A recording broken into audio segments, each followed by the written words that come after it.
Assalamualaikum warahmatullahi wabarakatuh dan salam sejahtera untuk kita semua. Saya atas nama Mutiara Rusli, NIM 224050004, kelas 5A Agribisnis. Di sini saya akan menjelaskan bagan struktur perusahaan. Tugas ini sebagai dalam syarat memenuhi tugas individu dari mata kuliah Manajemen Sumber Daya Manusia di kampus Universitas Cokro Aminoto Palopo dengan dosen pengampu Dr. Haji Maria Muklim MPD. Selanjutnya, di sini saya akan sedikit menjelaskan tentang materi manajemen sumber daya manusia. Adapun definisi dari sumber daya manusia pada dasarnya adalah praktik merekrut, mempekerjakan, memutasi, dan mengelola karyawan di sebuah organisasi atau perusahaan. Adapun tujuan dari manajemen sumber daya manusia yaitu untuk mengoptimalkan para pekerja yang ada pada suatu organisasi atau lembaga. Fungsi manajemen sumber daya manusia. Fungsi manajemen sumber daya manusia berfungsi membantu karyawan dalam perusahaan untuk dapat berkontribusi secara efisien dan efektif dalam mencapai seluruh tujuan perusahaan. Nah, untuk komponen manajemen sumber daya manusia ada 3. Yang pertama, pengusaha. Pengusaha ialah setiap individu atau kelompok yang menginvestasikan modalnya untuk mendapatkan pendapatan, dan besarnya pendapatan tersebut tidak stabil atau tidak menentu. Yang kedua, karyawan.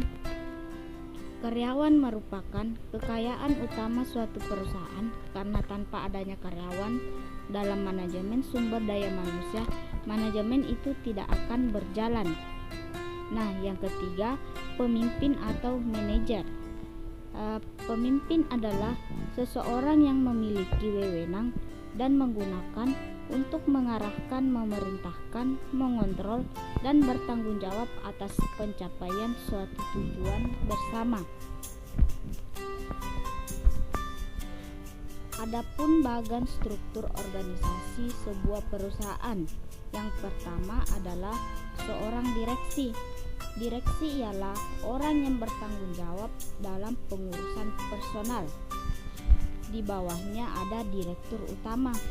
Direktur utama orang yang memiliki wewenang dalam merumuskan dan menetapkan suatu kebijakan serta program umum suatu perusahaan sesuai wewenang yang diberikan kepadanya. Di bawahnya ada direktur keuangan. Direktur keuangan bertugas di semua kegiatan yang ada berkaitan dengan uang dan anggaran perusahaan.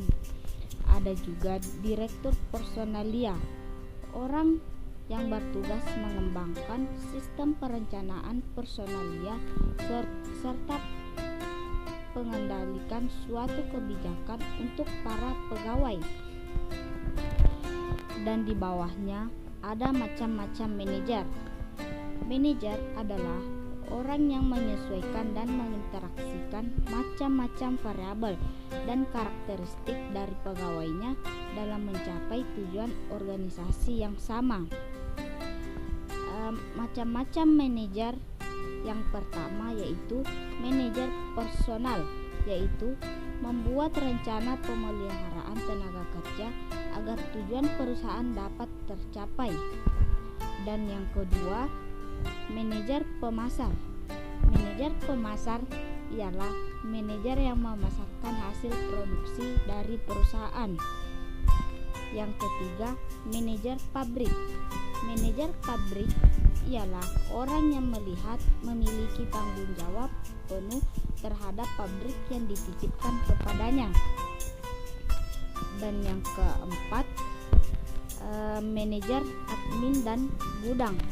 Manajer admin dan gudang bertugas mengecek segala administrasi dan transaksi yang ada kaitannya dengan jalan perusahaan.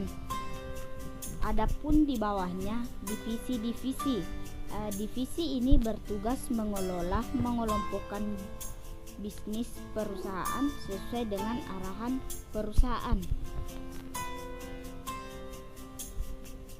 Baik, saya akhiri dengan terima kasih.